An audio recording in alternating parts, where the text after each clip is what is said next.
Tippy's at Costco. Welcome to Senate Education today, Thursday, March 31st, 2:19 in the afternoon. We're going to continue H727 for an hour. We're going to then move into PCB testing about 3:30, and then we are going to skip. We're going to go from about 3:30 until 4 with Jacqueline Kelleher, and then finish 4 to 4:15 or so with Amy Wheeler Sutton. So I'm guessing we got a 4:30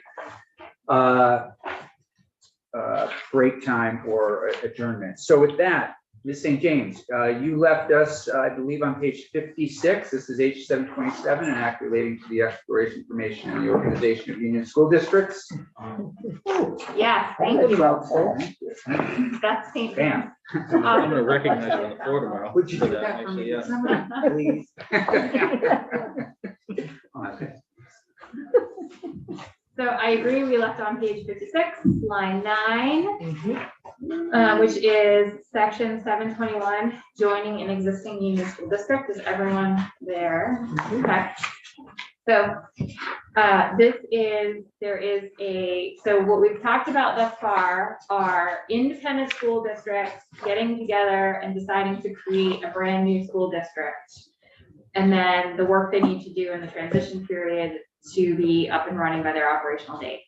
This section addresses changes in union district membership and other amendments to articles of agreement. So 721 is joining an existing union school district. So it's not two or more independent school districts getting together to merge and create a bigger one. It's the bigger one already existing and a school district wanting to join it. So it's not the creation of a brand new school district. It would be expanding a school district. Can I just go back? That's so far. I mean, I'm on Right, page 56 and 55. I'm just looking at that the state board of its own initiative can request of the Board of Supervisory. They would request, but they can't just make change to the board membership. They can request it, but that doesn't mean it happens categorically, right? No, so what this says is if the state,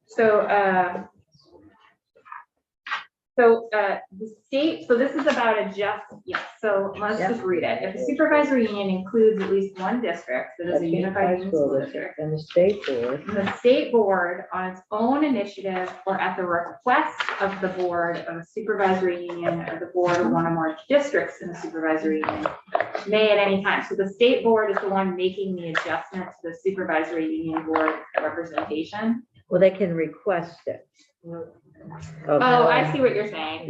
I'm just wanting to make sure that they can't just step in and say, you're going to change your membership. Well, so Can. they can. So that's what this language does. So so this concept, it's new. It's not in current chapter 11. And it was a policy consideration, so it's on that handy policy document that AOE provided. Section 790, it's on the bottom of page 2, 719, supervisory union board membership. So in a different area of the law, so in the supervisory union chapter of Title 16, the law says that upon application by a supervisory union board, so a supervisory union board coming to the state board saying, and the state board may waive any requirements of chapter 5 or 7 of this title with respect to the supervisory union board structure, board composition, or board meetings, or the staffing pattern of the supervisory union. And then it talks about what needs to be demonstrated in order to do that. So that already exists somewhere else, that the state board may waive requirements related to board composition. So this is saying that the state, so in the supervisory union section, it's only upon request by the supervisory union board that the state board waives any of those requirements.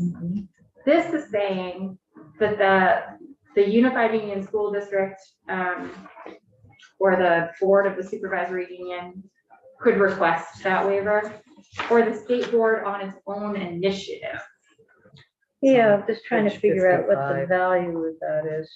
Of having the state board. Yeah, I mean, is there a reason why that is so, that they can request it, but does that mean that they can make the change? And the request to me is a little softer and says you can request it, but doesn't mean they're doing it. That's my only question. Yeah, so it says that they can adjust the supervisory union board representation required by 266 of Title 16. And that says At any time. the school board of any district assigned by supervisory union and having more than 3 members shall elect from such board 3 members who shall represent and act in its meeting of the supervisory unions which is signed. So this is new law. It's new to chapter 11. And it was proposed by AOE. And it was considered by House Education, and they decided they wanted to add this option into chapter 11. So this is a policy consideration that I think. The option is by the board that they don't need to be asked. They could come in and say, Yeah, we don't think Correct. your representation accurately reflects the number of students. Yep. And so we're changing it. Yes. The composition, the representation required by. So yeah, the numbers. The composition. So like the numbers of which board members from which towns, that's what they might change? Yeah, so if you look at section 266, so again, this is new, this is not Where- current chapter Right, where are 11. you looking right now? So I'm in Title 16, Yeah. Oh. Oh.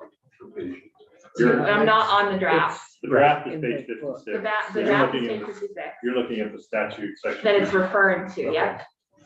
Okay. And so the statute that it's referring to is under the supervisory union chapter in Title 16. And that statute says, for the purpose of holding meetings and transacting the business of the supervisory union, the school board of any district assigned to the supervisory union and having more than 3 members shall elect from such board 3 members who shall represent and act for it in meetings of the supervisory union for which it's assigned.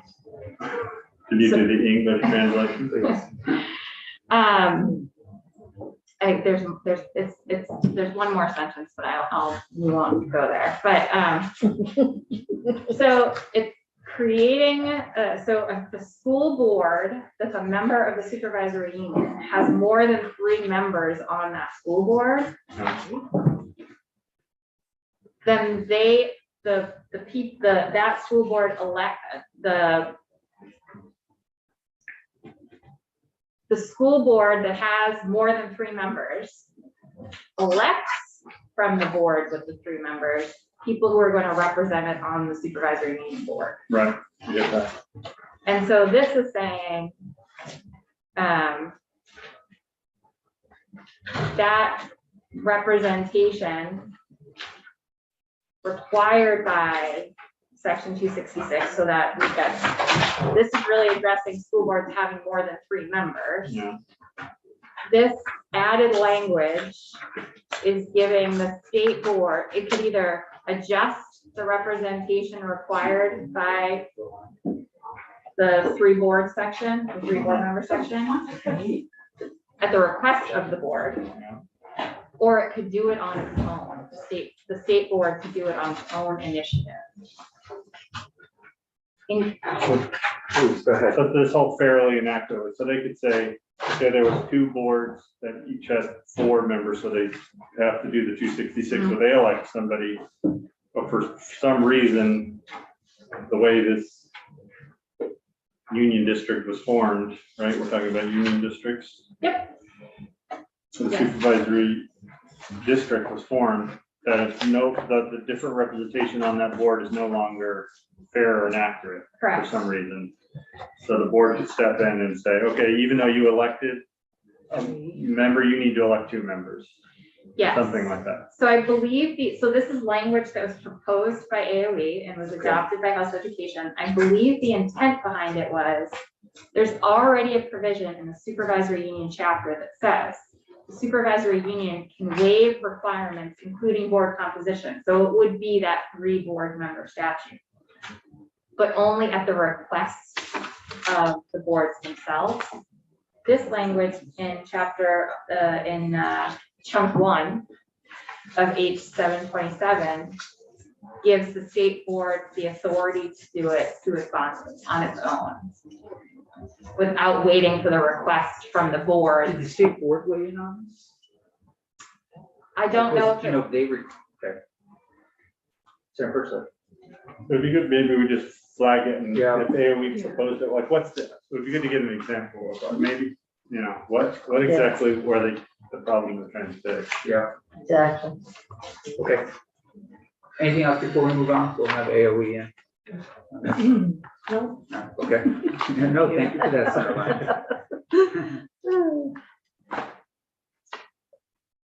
Let's see, James.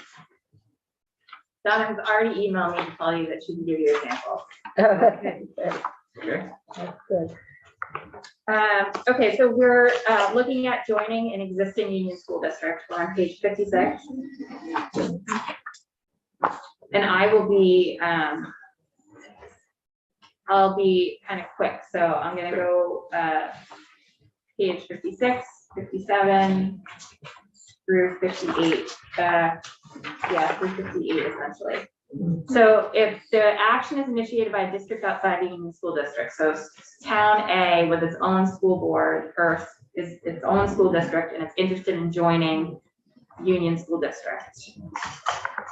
If the town outside of the union school district is the one initiating it, then they request approval by the state board. And the state board has to make a determination that it's in the best interest of the state, the students, the districts involved, and aligns with the policy set forth in section 701. And if they do so, then the decision on whether or not to join this union school district can go to the voters of the outside school district. And if the voters of the outside school district say, yes, we want to join, then the union school district itself has 2 years within which to hold a vote to allow the outside school district to join. Is there any recourse if they don't hold the vote? There is nothing in this. Okay, and so there's nothing by a date certain except 2 years. Correct. And that is, this is all current law with the exception of what the state board has to determine. That's not in current law. So the language that's in this draft or is the passed out of the House is meant to refer back to the policy statement in section 701 of this bill. Talking about the best interest of the state, the students, the district, and section 701 contains the goals of Act 46. So I just wanted to point out that the concept of joining an existing union school district is all in current law, with the exception of what it is that the state board needs to determine. There was clarity and detail added on that. And it's the same thing if it's the union school district itself that's looking around and seeing if there are any school districts that they think it would be good to have included in their union school district.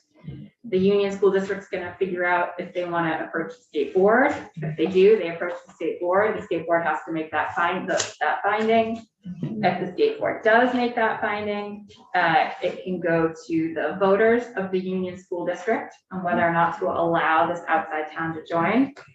If the voters of the union school district say yes, then the voters, so I'm on page 58, line 3, the voters of the, and then the voters of the outside school district have 2 years to join, or to hold a vote on whether or not they want to join. This is a policy, another policy consideration. In current law, for this option, when it's the union school district inviting someone in, the voters of the invited school district are required to hold a vote.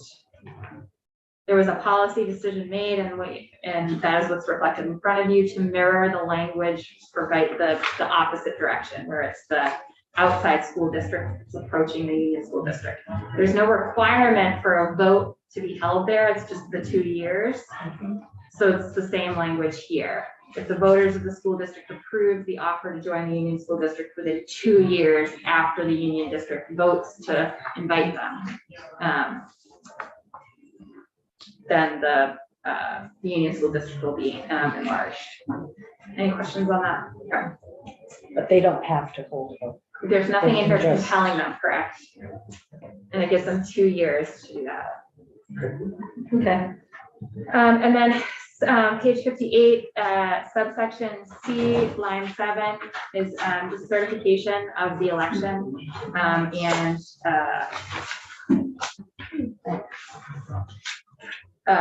Who does that? So the Secretary of Education has to designate each existing union school district to be enlarged. And then there has to be filings with the Secretary of State's office to reflect not just the results of the vote, but also whether the school district is enlarged. And those certifications need to be filed with the clerks of the school districts and the towns involved. And then on page 59, a union school district enlarged pursuant to this section has all the powers and responsibilities included in the union school district of this title. So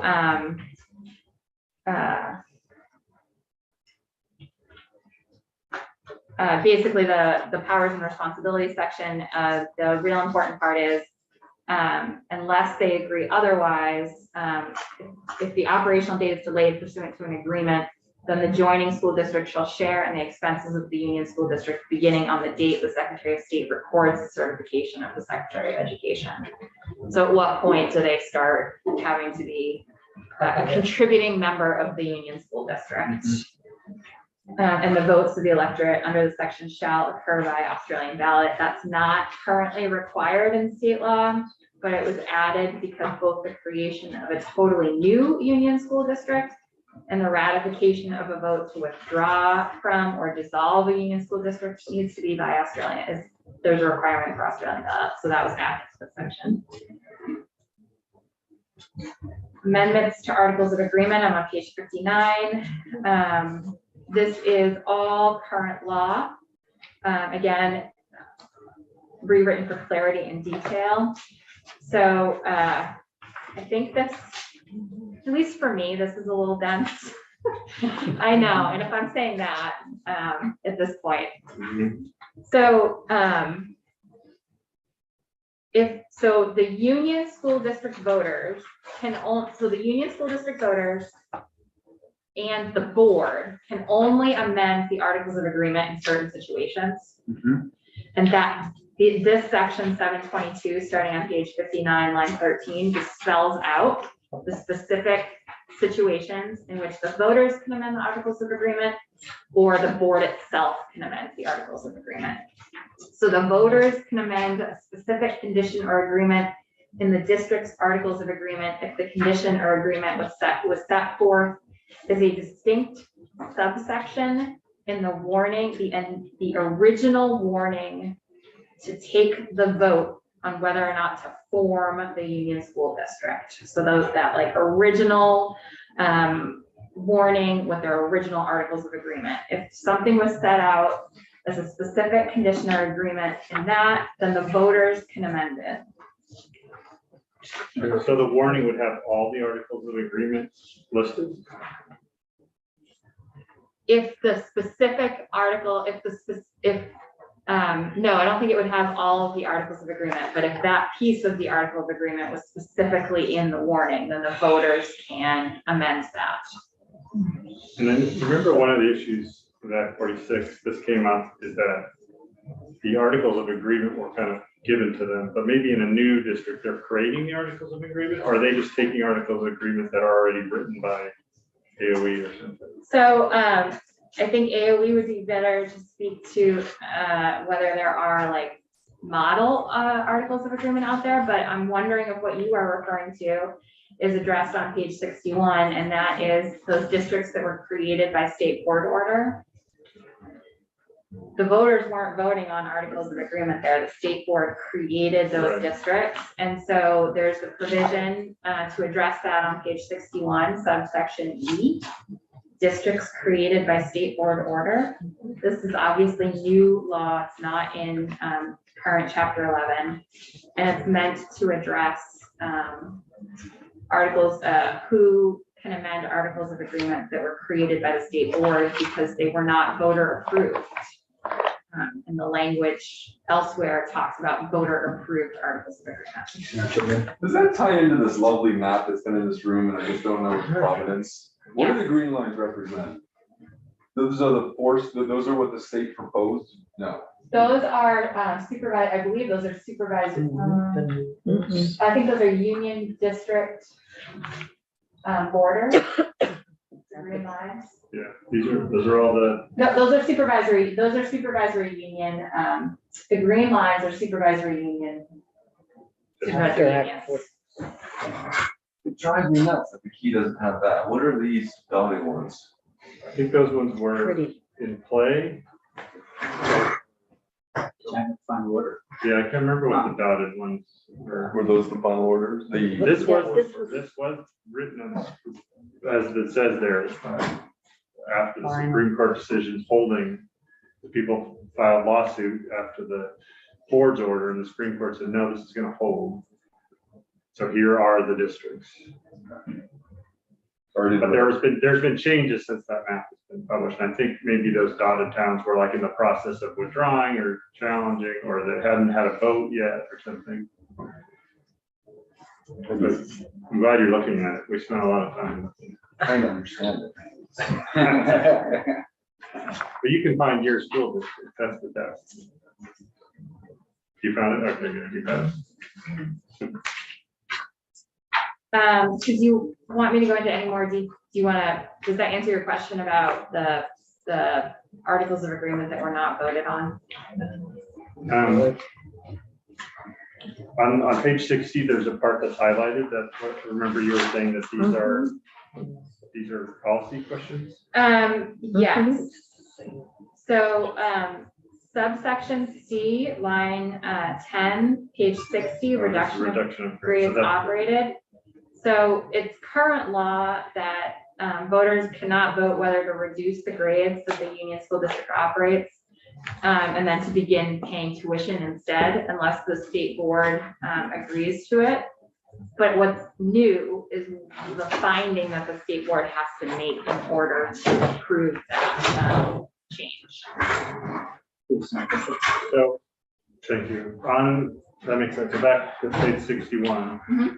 Karen's genius, like, oh, we've only made 3 pages. 61. We got 3 pages of money. On page 61, the process for these districts that were created by the board order, Mhm. to change the articles of incorporation, they have to vote of the voters. And I wonder, that seems to me to be a policy decision. Why couldn't the school board or the district board change their own articles of incorporation? They can. They So, can yep, also. so if you read line 10 through 13, On 61. on page 61, yep. That's, The authority to amend the articles is that phrase is on page 8, and then the rest of it is Page 8, or line. I'm sorry, Line line eight. 8. The rest of it is the referral to the order from the state board. And if you jump to page 11, it vests either with the electorate or the board pursuant to the provisions of Article 14, as that article was issued by the state board or subsequently amended by the voters of the union school district. So Article 14 and the state created districts addresses where that authority vests. So you would have to refer back to Article 14 in those state created districts, and there's the chance that Article 14 has been amended at some point since then. But or I'm sorry, not Article 14, but that the articles of agreement in general have been amended since then. So it's the same. There's authority for the voters to amend certain things and the board to amend certain things. And that was addressed specifically in Article 14 of those articles of agreement. But the board does not have authority to change all parts of the articles of incorporation. I don't know what Article 14 says, so there is there is a possibility in the universe of possibilities that Article 14 says the board can change all of the articles of agreement that it wants. I don't know what Article 14 says, but Article 14 is where the power lies. Okay, because I'd be interested to know if they can, it seems to me they should be allowed to change their articles of incorporation at the board level. Because it seems like it's all voters since it's by Australian ballot. But do they talk about Australian ballot when a vote by a board? No, so, no, so, are we still talking about subsection E? Well, no, I'm In going general. down to F. So I'm interested in E, like if the board can change it, because then it says the process is by Australian ballot, which I would think a board wouldn't use Australian ballot, but it makes it seem like Australian ballot has to be used. Right, line 14, it's the vote by the voters that has to be by Australian ballot. Oh, vote by the voters. So the voters are the electorate. Yep, As yes. listed above. Yes, So just going back to page 60, Mhm. then the voters can't vote to change the grades unless the board allows for them to vote in the first place. let's see, I mean, that's Yes. what the highlight says. So, yes, so in other words, the voters can express an opinion and then have the board. It's interesting. well, I think that Yeah, the plain language says the voters shall not vote. I think there's other ways they could express an opinion. There could be a Yeah. petition by 5% of the voters Yeah. saying, we want you to go to the state board and make this request, but they can't. so they vote make on their that. case in front of the board and then the board says yay or nay. Okay, Correct. that's knowledge of that. Yes. Is this language from AOE? Section E on 61? This was included in the draft, the original draft provided by AOE to start the committee bill. So I thought this was current law. It's not. E is not current Okay, law, I because E is apologize. Okay. addressing the state created Okay. through Act 46. Okay, I keep looking for the highlights as new. No, so Okay. let's clear that up. The highlights represent changes that were made pursuant to this policy document prepared by AOE. Okay. AOE drafted this rewrite Mhm. in a working group over several years with Secretary of State's office, some private bar members who work with school districts, and some other stakeholders. And so the original draft went through House Education and appears as it does today. And I'm trying to, as we go, mention this is all current law, Yeah, or right, this is right. new and added because AOE faced this issue and helping people through Act 46 mergers. Mhm. So there is, the concepts in here are overwhelmingly current law. Mhm. There's detail added. There are new issues that have arisen due to Act 46 and the activity of all of the mergers. And so that some of that clarity is new. Mhm. But the highlight, so there is language in here that is new to state law that is not highlighted. But the policy decisions that were made by House Education are all highlighted.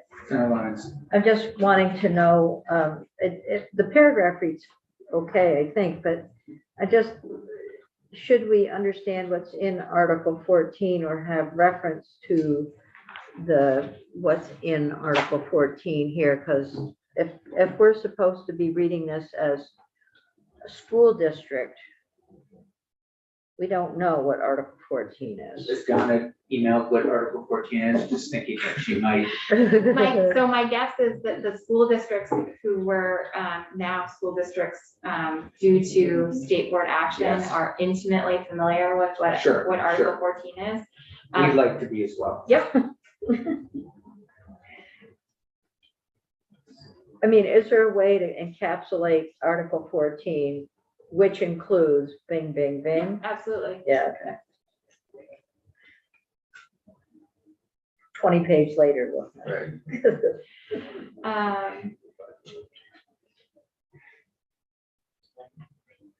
Donna has not emailed anything about Article 14. Okay. Well, I would be We didn't interested say to anything bad know, yet.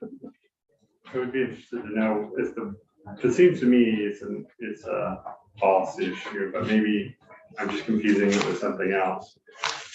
This whole thing about whether it vests with the electorate or the board is decided by Article 15. Why is it not just always the board? So the board, so we haven't talked about that. So page 60 is what, where there is information on what the top of the page on line 1, it's where the union school district board itself can change the articles of agreement. And they can amend a specific condition or agreement in the district's articles only if the condition or agreement was not set forth as a distinct subsection. No. Nonsense. So they can only do some of Correct. this on 60. But then over here it says also if pursuant to the provisions of Article 14, it vests with the board. So subsection A and B, so page 59 and 60. We're going backwards here. We didn't want you to miss it. So page, I hope this helps. So page 59, subsection A, and then page 60, subsection B, they're making a reference back to the warning for the vote. Right? Okay. So those, the A and B are only looking at articles of agreement that were created through a vote. Right. Subsection E on page 61, there was no vote here. I agree, yeah. Okay. Maybe I misunderstood where the confusion was. No, so the state board made an order, Correct. required a merger, said, here are your articles of agreement. Mhm. I want that board that was created the right to change those articles of agreement. And this says, you may or may not have those articles, that right, depending on if it was vested in you or the electorate in Article 14. Correct. So I would like to know, why are we doing it by Article 14 and not just saying the board has that authority? We need to know what's in Article 14. Yep. So you can either,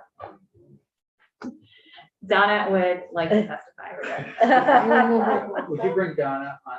And maybe just keep her up there, that would be great, just as another, if that's all right with you. Oh, yeah, I mean, this is, I think, yes. Yeah, that's great.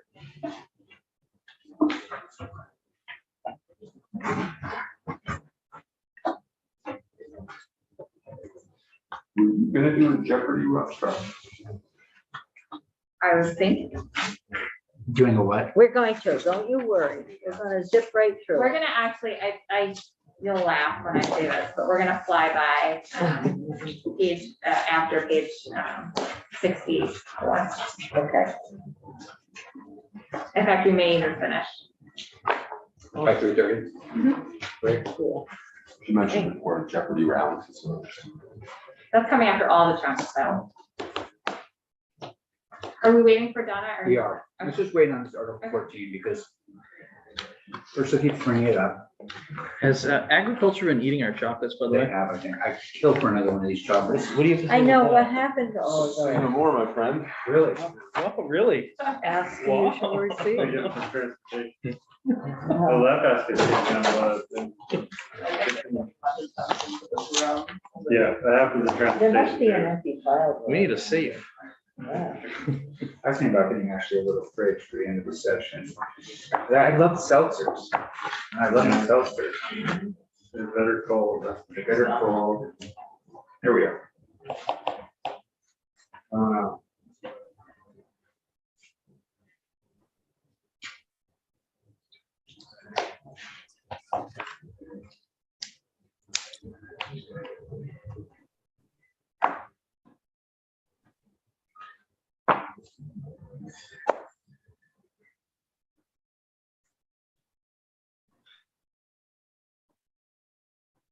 You can have this back this way.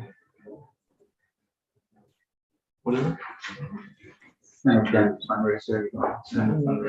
Stop by for a little while. We can like some crews wasn't invited. I get sweet as you can. You can Some of the come. recruits and candidates and all that. Pay your buy-in.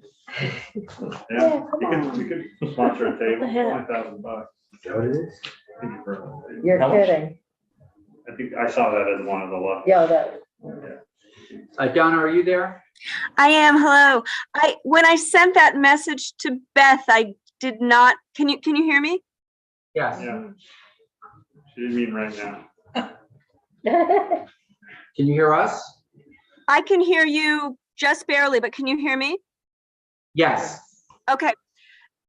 We're wondering about Article 14. Yes, and I don't have it right. Oops. I am. Can you hear me? Yes. Oh gosh, wait a second. I've got to do this differently. Wait, can you wait 1 second, please? Sure. Donna, I sent you the full Zoom invitation if you need to Great. dial in. I'm here. I think the problem I was having is that I still had up the Zoom, and so I was delayed. So can you hear me? Yeah. Yes. Okay, I'm sorry. And when I sent that email to Beth, I didn't mean that you needed to pull me in right now, just that if it would be helpful, I'd be happy to talk with you in general about this. Yes, this would section. be a good time to talk to us if you know anything about Article 14. Right. So if I can back up just a little bit, the way that the Please. existing statute is set up is that essentially almost everything is decided. If it is going to be changed in the Articles of Agreement, there is the opportunity for almost everything to be only decided by the voters. And in the current statute, that provision that if they are going to stop operating certain grades and begin tuitioning them, that it needs to go to the state board first, that's also in the statutes. So when the state board was creating the default articles of agreement, and I can send you a copy of Article 14, but what it did was it listed them in groups. It listed a few things that the local board could change, which is similar to what's currently in statute. It listed that almost everything could be changed by the voters only. And then there were certain things that couldn't be changed or couldn't be changed for the first 2 years. So for example, they couldn't immediately vote that the districts that were going to be merged weren't the districts that were going to be merged, because then that would have just totally undone the merger. So Article 14 tried to give the same deference to the voters that the statute currently gives to them, so that only the voters can come together and make changes to their articles of agreement for almost everything. There are a few, and I was going to look this email up before I spoke with, oops, are you there? Yes. Okay. I was going to look this up and I can try to find it quickly if you'd like, or I can just send it to you afterwards. I did think of a few examples where it's likely that a board would be making changes.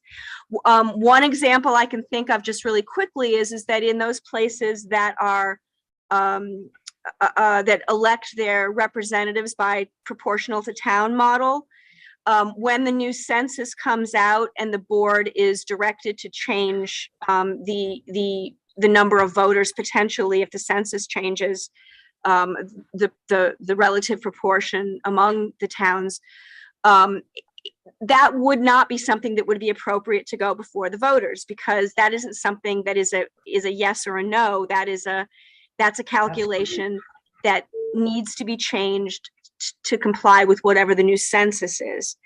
So that kind of a change to the Articles of Agreement would be something that the board would do. Something such as, I'm sorry, I'm trying to think, I'm sorry, I'm not even thinking, but well, it could be certainly which grades are operated, even though they would have to go to the state board for approval, would be something that the voters would vote on. If they wanted to put in more protections, one of the issues you've been hearing about a lot has been whether or not the local board has the ability to close a school and have students sent to a different town. That's certainly something that the voters could vote on and change in their Articles of Agreement. So I don't know if this is, trying to give you a little bit of an overview, and I can write it out if it would be helpful to see any of this in writing. Committee, are people feeling a little bit more comfortable now? Yes. Yes, Yeah. I think we're feeling much more comfortable. Yeah. Okay, and the other thing, do you mind if I go back to the changes on the SU board, or No, shall go I ahead. give you, because I can give you some examples about that if that would be helpful. Yeah. Please. So as your legislative council was telling you, although board membership on a school district board has to be representationally proportionate, that requirement does not apply to a supervisory union board. And it does not apply because in order to have that proportional requirement apply, a board needs to perform municipal type duties, but also has to be an elected board. If it's an appointed board, then there is no requirement for that strict proportionality. So statute currently says that if you are a school district that operates a school, regardless of your size, you send 3 of your board members to sit on the SU board. If you are a district that does not operate any schools, you send 1 member to sit on that SU board. So that's fine if all of the districts are fairly similar in size, but there is the provision that Legislative Council was telling you about in 261 that says if the SU board comes to the state board, they can ask to have those numbers changed in some way. And you might want to have that happen if, for example, you have, and this is a true example, if there is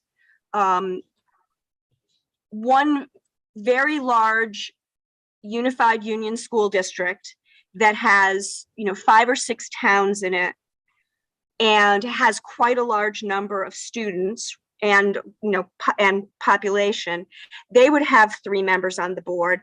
If there's also a very tiny town that operates only elementary school and pays tuition for its high school students, they would have 3 members on the board. So you have a situation where you have a very tiny town that only operates a few grades and has very small number of students, having half of the votes on an SU board. And the only way that that board could come to the state board and say, wait, this just really isn't fair. We really should have a few more on the SU board that represents this multi-town, very large district, rather than having equal numbers on this very small town and this very large multi-town district. But if you can't get more than a 3-3 vote to go to the state board to ask for that, then you can't go to the state board to ask for that.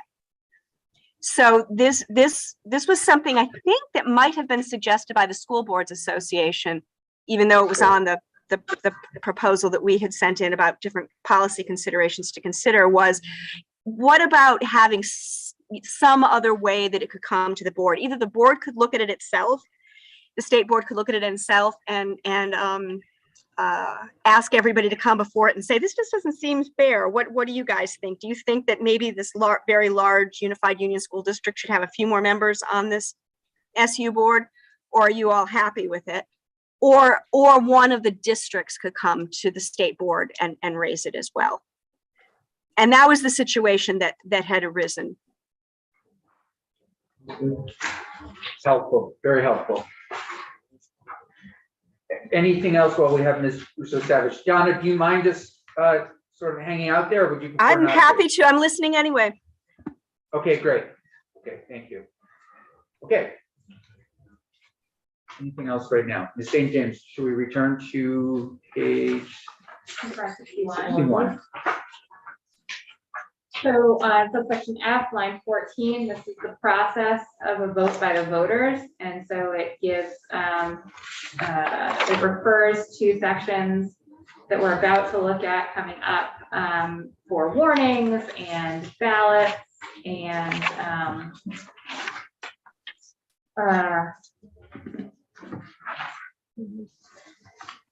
all current law that's just been rewritten for clarity and detail. I will say that a situation that Donna mentioned regarding adjusting the number of board members, especially if it's a proportional to town population, that's spelled out specifically here on page 60, line 17, subsection D. Donna was mentioning that that's something that you don't want to leave to the voters. Right.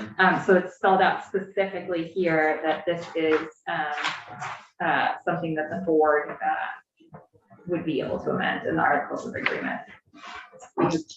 Because the voters, it's leaving the voters the chance to create a unconstitutional representation on the board.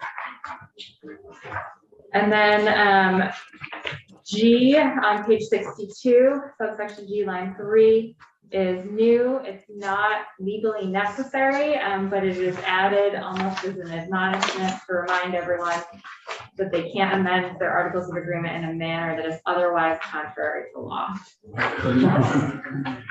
It's not legally necessary.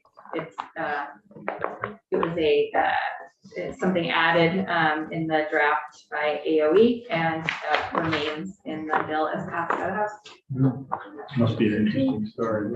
Yeah. Transportation, we like removing this type of stuff. Yeah. Likes to remove this kind of? Yeah, Senator Kitchell. She hates redundant language. She doesn't like that. It's not needed. It's not needed.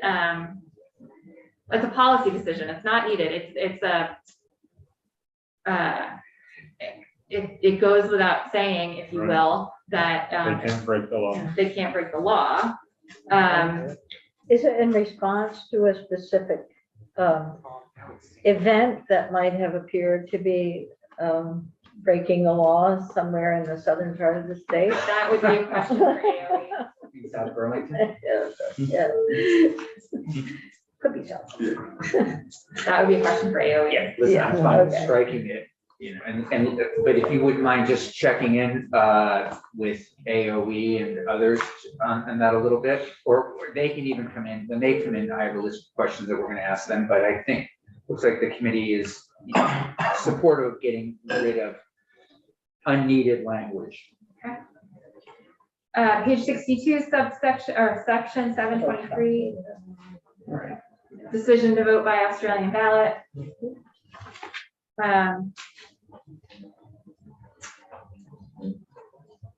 Let's see here.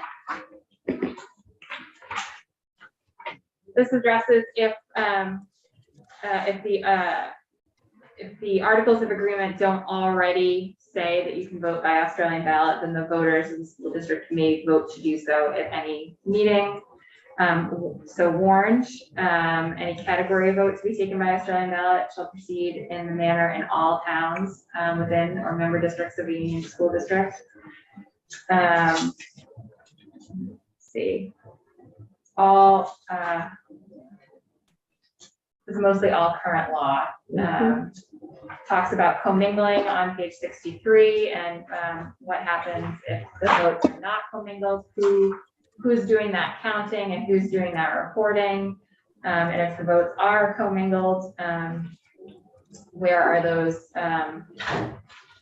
where are those ballots put. So they can, it's up to them to commingle or not, sorry, Chair. Please go ahead. They can decide that commingle? Yes, so if the voters determine that the ballots shall not be commingled on the top of page 63, then the Board of Civil Authority of each town shall count the ballots. But yes, that is. And the voters determined by changing the articles of agreement or something? Like, how would the voters determine that? I think they can just vote to take, Is they it- can vote to vote by Australian ballot. Wait, is it the vote to vote by Australian ballot, or is it the vote that the district makes to determine how to count the ballots? Commingle. So let's go back up to line 7, Nothing like. subdivision A, or subsection A. Mhm. So if the articles of agreement don't specifically provide for Australian ballot, then the voters of a Union Civil District may vote to take a vote by Australian ballot. And then if we keep going, Mhm. this refers you to law that we're going to look at about an up and running school district. How are your votes taken? And there's several sections about Australian ballots and how that proceeds. And so this is referring you to that if the decision to proceed by Australian ballot is made. And then because a Union Elementary, so if a Union Elementary or a Union High School district decides to proceed by Australian ballot, then the voters also have to determine whether the ballots are going to be commingled prior to counting the total votes. So remember, a Union School District doesn't have any member districts. They're all one. So they're doing it. The statutes But they're- explicitly yeah. direct the secretary to do so and include what should be included. Donna, you're not muted. Oh, I'm sorry. Senator Lyons. Yeah, no, I think it's clear. So they just decide, they're voting ahead as to whether or not the ballots are commingled, but they don't determine that it's not determined by Australian ballot. That happens. And this is just about the votes The to vote, decide whether to do a vote by Australian ballot. We're not talking Right. about other votes like school budget. correct. The vote on whether to proceed by Australian ballot has to be taken by a paper ballot, and that's on page 63, Right. line 11. Right. But before that,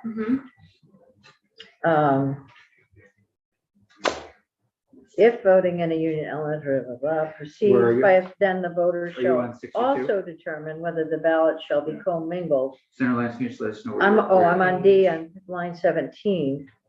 62. That's 62. So also determine whether the ballot shall be commingled prior to counting total votes cast by a Australian ballot. It's not clear whether or not how that decision is being made. That's all. I don't know if there's anywhere in here that says how the decision is being made to commingle or not. So later on, there's the vote by Australian ballot sections Oh. in the kind of maintenance section. You're up and Okay. running. How do you just normally Okay. run? That's all in there. This is also all current law. Okay. Thank you. Senator Chittenden. I have a general idea of what commingling is, but I'm curious what the legal definition is. That they have polling locations and then they're just allowed to put the ballots together for recount purposes? Yep. Okay, so it just has to do with recounts. No, No. no. So, no, we do commingles in the Chittenden South, whatever, CBU district.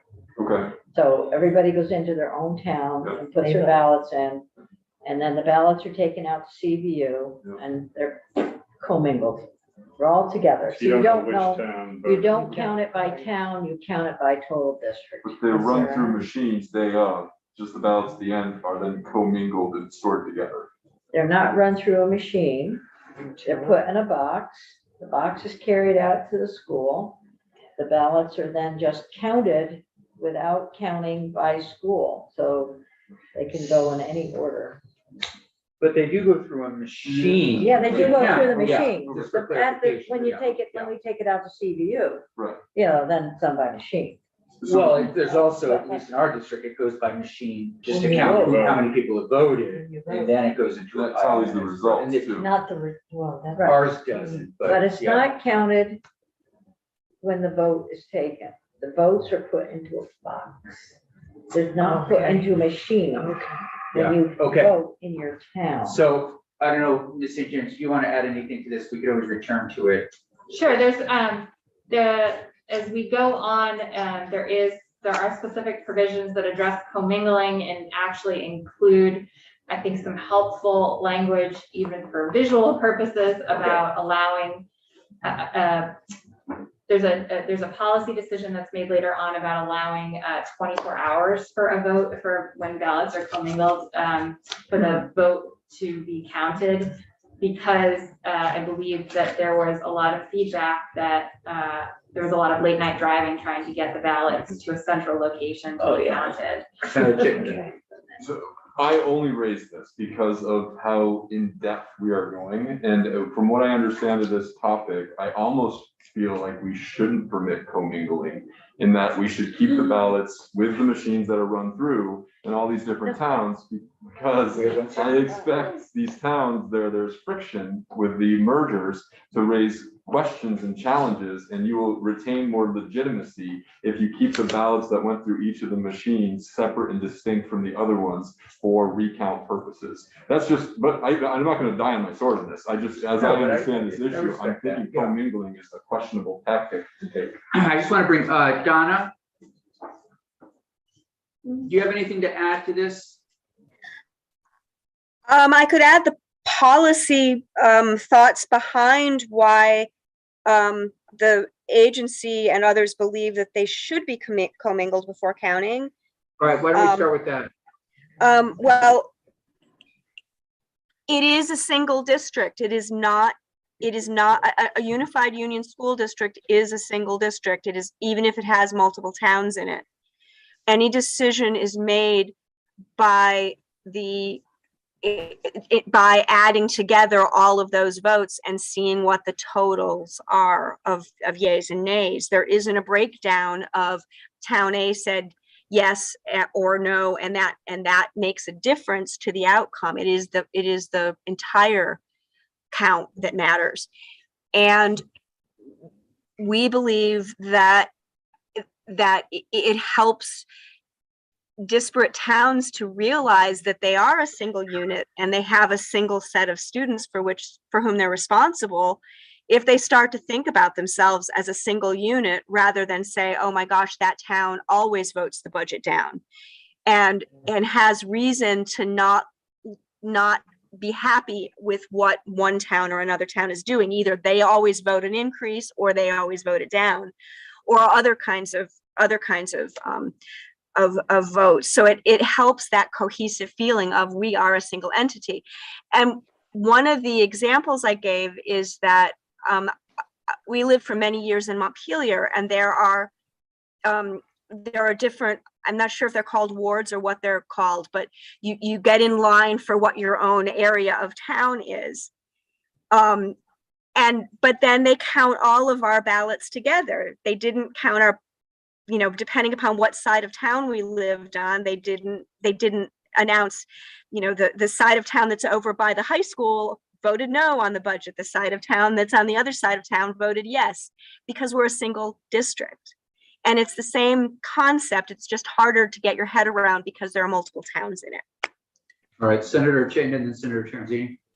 So now, I just want to say, as a South Burlington Board of Civil Authority member that has overseen probably 8 elections now and spent some long nights tallying results from 4 different polling locations, we have different machines, and we run the ballots through the machines. We get tallies for each machine, and that's for each of our districts. Yeah. We do commingle for the recount purposes, but for the day of, we still get the results. And I can't see how we would do that differently, especially with large districts. We're not going to pause and delay because they're voting on other things. They're voting on the school budget, the city budget. They're voting on city councilors, select board members. So, and they're also going to be different by town, unless we're forcing separate ballots for the school district than the city. And then we do that. We already do that. You must do.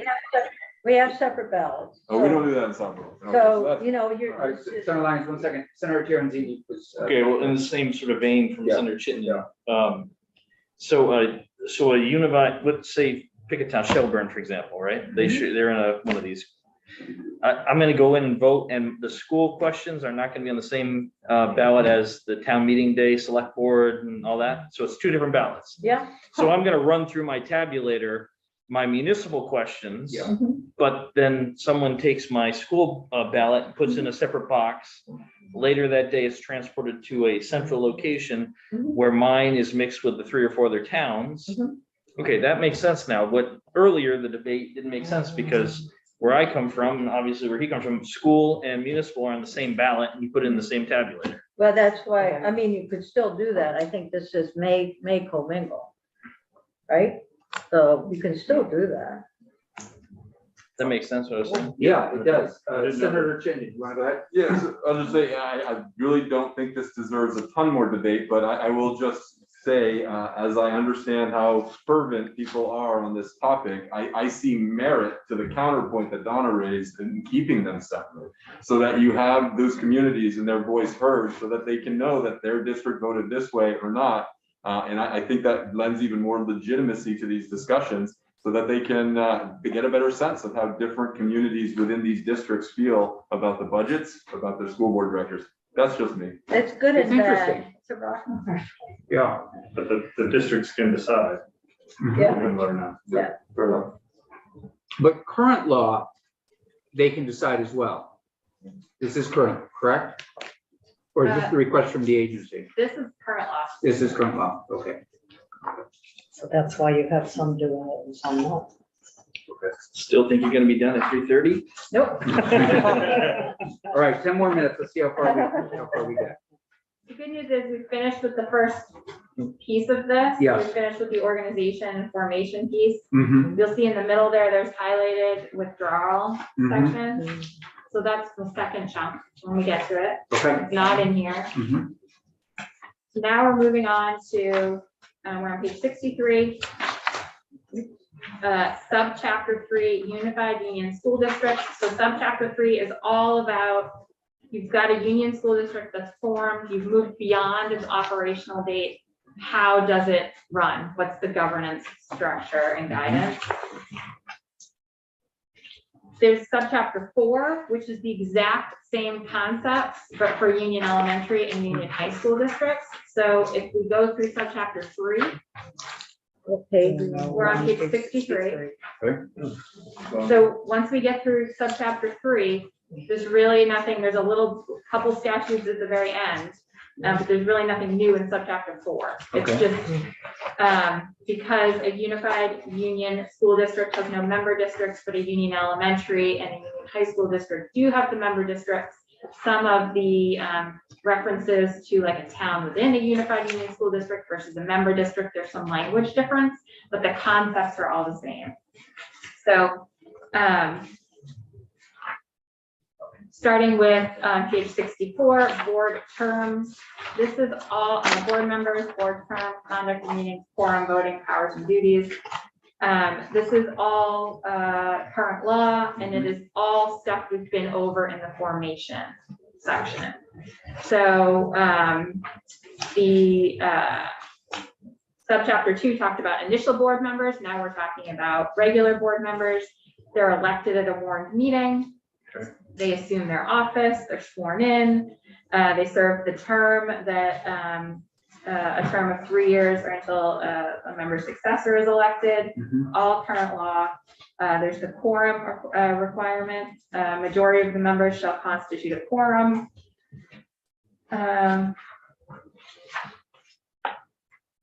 Page 65, again, weighted voting, current law.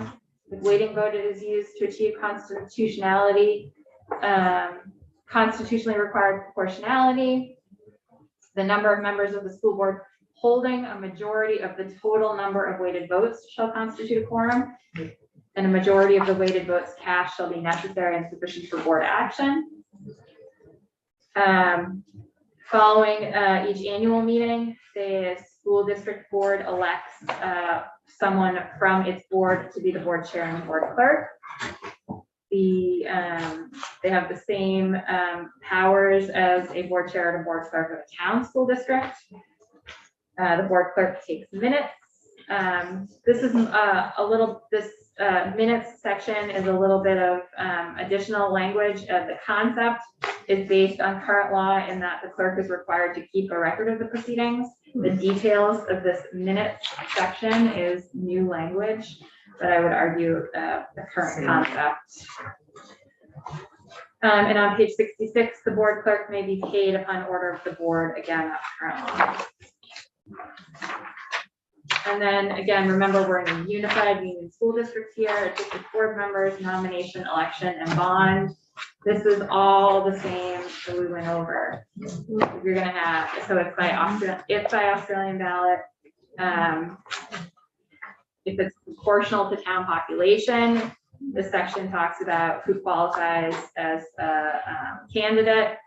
Where does the petition go? Who needs to sign the petition? And then the voters of the town within the Union School District elect as many board members as are apportioned for that term of office based on the population of the town. This is, it's all the same as what we talked about. Yep. Same as modified at large. Remember, that's not current law because it's based on 1975 case law, but it's a concept that's been around since 1975. Same concept, who qualifies, where does the petition go? Same on page 69 for at-large representation. Let's see. And it brings us right up to vacancy, which is. Yep. 71. And then let's see. On page 70, so there's a requirement that the at the expense of the district, the clerk of each town within the Union School District is going to help them out and give copies of the checklist for legal voters. Let's see.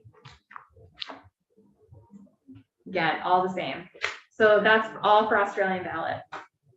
If the vote is occurring to elect board members, if not by Australian ballot, then this section addresses how the vote proceeds. If the district elects members under the proportional to town population model, I'm on the bottom of page 70, line 19, then the nomination of candidates occurs at a town meeting warned for the purpose. The voters shall only nominate a person who's present at the meeting, and then the person accepts or rejects the nomination. Let's see. The clerk shall ensure the candidate is a voter of a specific town. If it's someone under the proportional to town or modified at large, then those seats are tied to a town. Bond. Before a newly elected board member enters upon the duties of the office, the district shall ensure the district's blanket bond covers the new board member.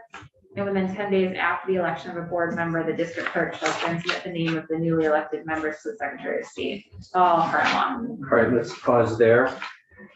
Because I know Mr. Fannin has an appointment he has to drive to. And so let's stop just a few minutes now before 3:30. Is that all right with you? Sure, I'm just looking to see how many more pages we have until we get to.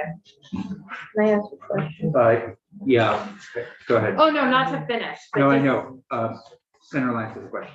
Okay, so I've skipped way ahead. I'm gonna ask a question. Yeah, I just want to be Our- respectful of our right, witness as well. Exactly. So on page 83, that allows the district clerk to appoint unified school district board members who are not on the ballot to aid in counting a ballot. So this is similar to what we do when we have any election but is there any oath or swearing in that probably should be prescribed? There's nothing contemplated here. Okay. Okay. That was a policy concern. Okay. And with the bond, as long as the candidate is in keeping with all of the requirements, they're automatically bonded, or would there be conditions where they might not be? So this requires the district to ensure that the district's blanket bond covers the new board member. It's not a personal bond. Okay. Yeah, Does that make sense?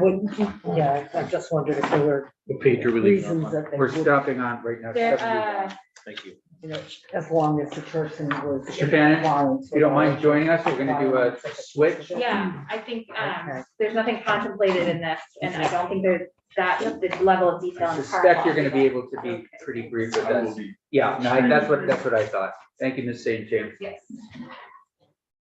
Committee, we are switching to the issues of PCBs. I would be surprised if the House did not send us back on our miscellaneous education bill, a delay in testing. I think they are moving in that direction. I think I've talked about my concern with delaying testing. We've also talked, I saw the chair approach a little bit today as well about some of the surplus money and how that might be used, and Senator Lyons has certainly raised that as a possibility as well. Jeff, clean yourself up. You're in Senate Ed for God's sake. Let's fix that. This is not the House. Sorry, anyway. Just shovel this out. Thank you. Say- kidding. Thanks for the, So, Mr. Higher. Bannon, that, you know where we're at. You and I have also talked a little bit about this. You wanna give us something, right? Would you give us your thoughts? Sure. For the record, Jeff Bannon, Executive Director of Vermont NEA. Thank you very much for squeezing me in. I appreciate it. No, I apologize for the. Well, no, we're all busy. It's that time of year. So with regard to PCBs, Vermont NEA stands in support of testing, identifying, and remediating PCBs in schools. It's not any more complicated than that. I've heard rumors that there may be a delay or a need for a delay, and I, you know, I understand the need to get it right, do it well, have a coordinated effort. We've known about this for a year. I think we can do this. I think that there are resources available to schools to make it happen and efficiently and timely. And I think we can do it. And I hope that we do as well do it. It's a question of indoor air quality. We you know, thanks to Senator Perchlik, 2 years ago now, we really made an effort. Efficiency Vermont has done some good work. It might be a good time to revisit with them perhaps and see where they are in that program. But this is about making sure that students are learning in and teachers and support staff are working in an environment free from a carcinogen. And it's pretty elementary, if you will, pardon the pun, in this committee to get this right. We think it should be done. And there are resources needed. We think they're available this year and of all years, and let's make it happen. And want to work with those at DEC or schools to make that happen in a way that works for them. I'm not trying to be ogres about this, but No, I just understand. get it done. I appreciate that. Senator Chinden. I'd be curious if it comes to us with language that allows for a delay for schools that are identified to be less likely to be of concern based on the metrics that was presented by Secretary Wade, would you be somewhat comfortable with a delay that is dependent upon the known information about the schools and prioritizing and getting done the ones that are more likely based on the building construction to be done this year? I'm not thrilled by it, but I think that I understand it. And at least I can get on board with saying, okay, we've got a process outlined and here's how we're going to do it and do it thoughtfully. But certainly the ones that do present with a problem or we identify as possibly with a problem, let's get at them. Yeah, That'll be the that's a priority. really good point. I mean, there might be a school that was built in 2005, you know, and just how we prioritize these things. Right. I think there's a way to do that. That's right. Anything else? I have, my testimony is short and brief, and thank you for the committee's efforts in this regard. It's important. Yeah, Senator Transi. Yeah, I've said it a few times now, I'll just reiterate, but I think full steam ahead here on this testing. And we have more money than ever. We know that there's a problem probably out there in a few of our locations. Let's get it done. I mean, I just can't wrap my head around the fact that we would even consider delaying. Yeah. It makes no sense to me. Yeah, no, I agree. You know, I appreciate that perspective. Senator Perchlik, anything for Mr. Bannon, Senator Lyons? I'm all for going ahead. Okay. Thank you all, and thank you for squeezing me in there. Yeah, thank you. And I left a message for Mr. Robinson. I think he's working with Daphne to find some time to come and talk about teacher shortage issues. Oh, okay. We were Yeah. chatting, weren't sure, but Yeah, great, okay. we'll follow up. What's that? Agree. Yeah. We have some ideas. Great. Something more concrete. Great, thank you. Okay, have a safe drive. You as well. Okay, Mr. Nichols. Good afternoon, committee. Hope everybody's doing well. How are you doing? I'm doing okay. Busy Good. day. Good. So you know the question before us. Eager to hear your thoughts. Okay, so for the record, Jay Nichols, Executive Director of the Vermont Principals Association. I want to stress that I'm no expert whatsoever on PCBs and want to acknowledge that right up front. My testimony is focused on the pragmatics to do with the operation of schools and making sure that students receive the educational services they need or are entitled to as part of a free and appropriate public education. Recently, I had the opportunity to attend a meeting with Commissioner Walk, Commissioners Walk and Levine, Secretary French, and Patricia Coppola on this issue. And it's clear to me that the Department of Environmental Conservation, the Health Department, and the Secretary of Education are working collaboratively to address issues around PCBs in our schools. It appears that their plan will be to test the schools most likely to have dangerous PCB levels first, based on the year or years in which the school was constructed. This makes perfect sense to me. Just a couple concerns. They're pretty simple and straightforward. The first is the timeline.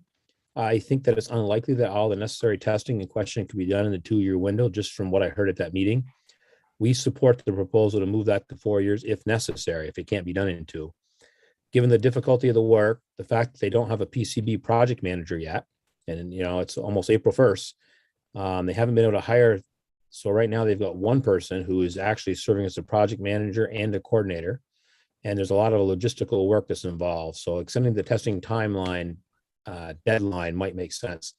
In addition, as I'm sure you know, the upcoming resignation of Commissioner Walk is also another reason to expand the timeline for this testing to occur if necessary.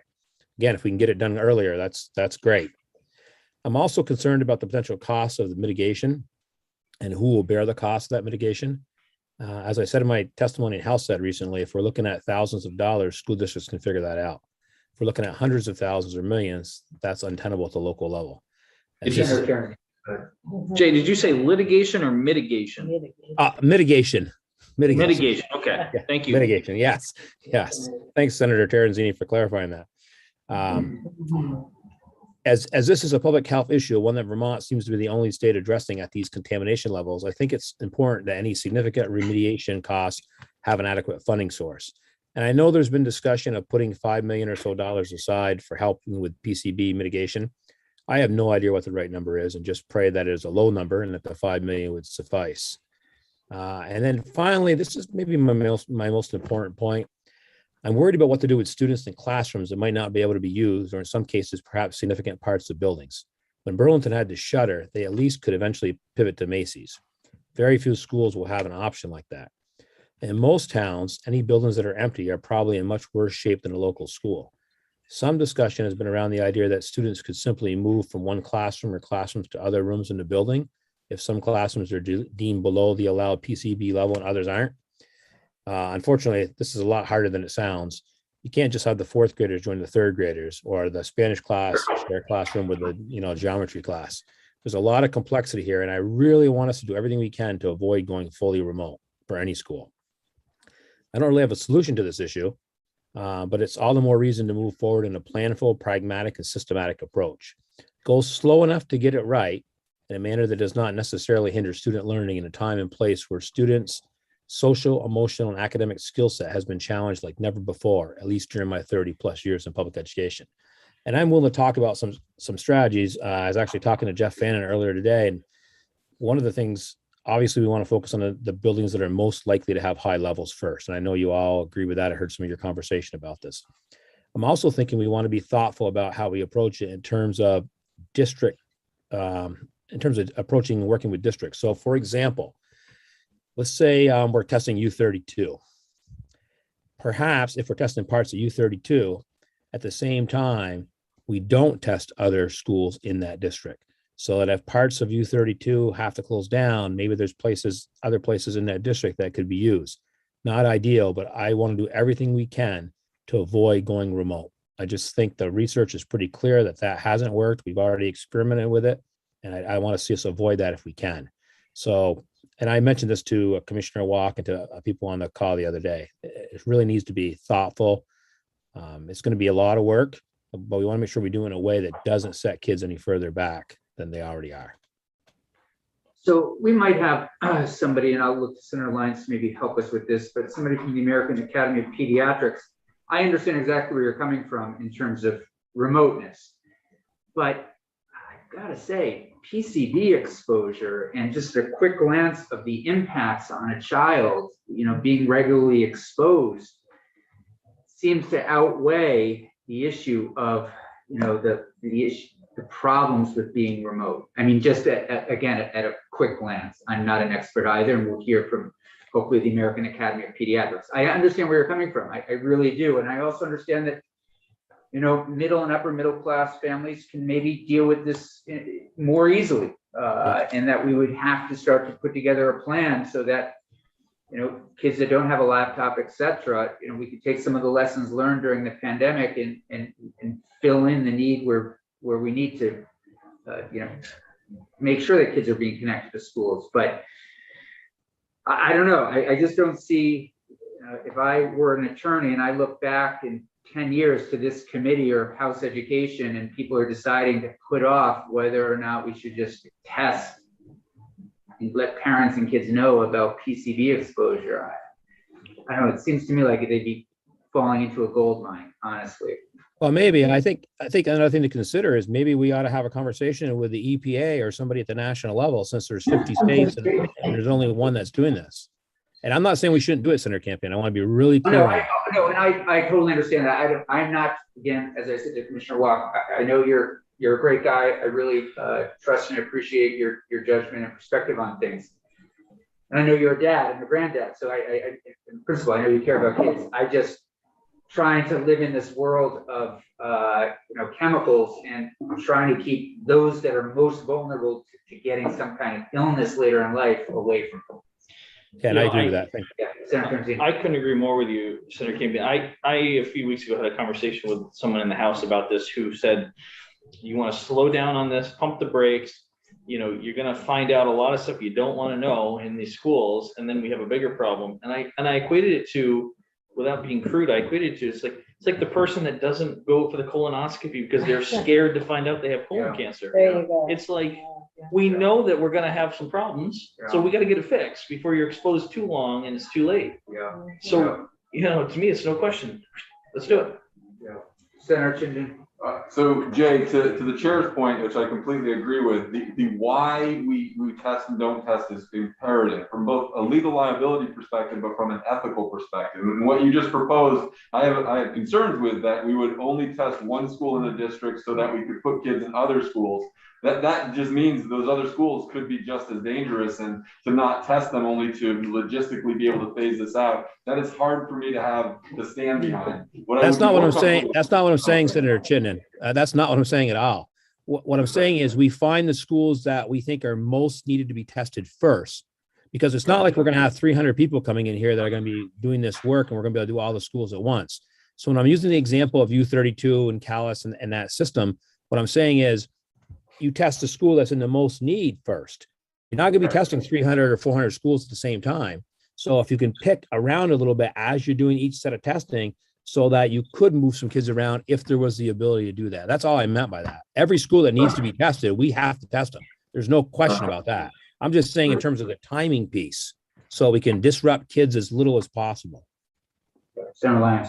So I know you brought up the EPA, and I think it would be important for us to contact the regional director of EPA and then look at, there are some things that can happen. So for example, removing fluorescent light fixtures, not the lights themselves, but the fixtures, and exchanging them out, that's less expensive than the whole building, but it's a start and it's in the right direction. And so there are some things that can happen right away that we should probably be doing. And we should also, I don't know whether Commissioner Walk talked about applying for EPA grants to do some of this work, but we can apply for grants. And when you apply for a grant, you get money. As soon as you get money, people do show up. I know we're saying there isn't a project manager, but I'll bet you $10. Oh, I better not say that. I would, I'm not gonna bet you. But there are folks around in my community and others who are environmental hazard experts, and I bet they jump at the chance to start working on this. So our committee just doesn't want to do it, I guess, huh? They're postponing. Yeah, no, I mean, no, I was kidding.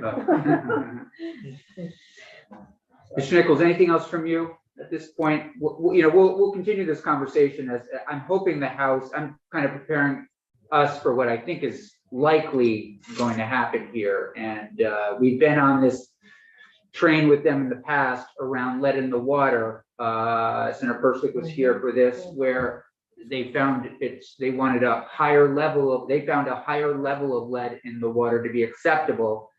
And this committee in its prior formation did a great job of saying, no. It's letting kids drink high levels of lead, not a good idea.